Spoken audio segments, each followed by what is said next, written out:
చాలా అంటే చాలా మాట్లాడడం జరిగింది. పల్లవి ప్రశాంత్ కూడా అన్నా నన్ను ఎవరైనా తిట్టని అన్నా, ఎవరు ఏ అన్న తిట్టినా కూడా వాళ్ళు కూడా రైతు కుటుంబం నుంచి వచ్చిన వాళ్ళే కదన్నా, నా మీద బురద చల్లని అన్నా, వాళ్ళు కూడా రైతు కుటుంబం నుంచి వచ్చిన వాళ్ళే కదన్నా, వాళ్ళని నేనంటే మళ్ళీ వాళ్ళు తినే పువ్వులను నేను మట్టి పోసినట్టు అయిద్దన్నా, నేను అలాంటి చర్యలు తీసుకోను, వాళ్ళందరికి కూడా క్షమాభిక్ష పెడుతున్నా. క్షమాభిక్ష అంటం కంటే కూడా నా అన్నలకి, ఎవరైతే నన్ను తిట్టిన అన్నలు ఉన్నారో వాళ్ళందరికీ నా మంచితనం ఏంటో మంచితనంతో నిరూపిస్తానన్నా అని పల్లవి ప్రశాంత్ చెప్పడం జరిగింది. అరే బాబు, ఇప్పుడైనా గుర్తుంచుకోండి, ఇంత మంచిగా చెప్పినాక కూడా మీరు చిల్లరగా మళ్ళీ వీడియోడు అవులేగాడు వచ్చింది మళ్ళీ ఇయ్యాల రేపట్ల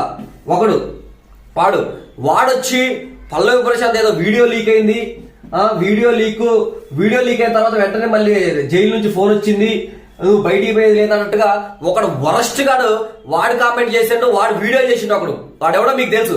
వాడంత లుచ్చా బతుకు ఎందుకు బతుకుతున్నాడు అనేది ఎవరికి అర్థం కావట్లేదు. అసలు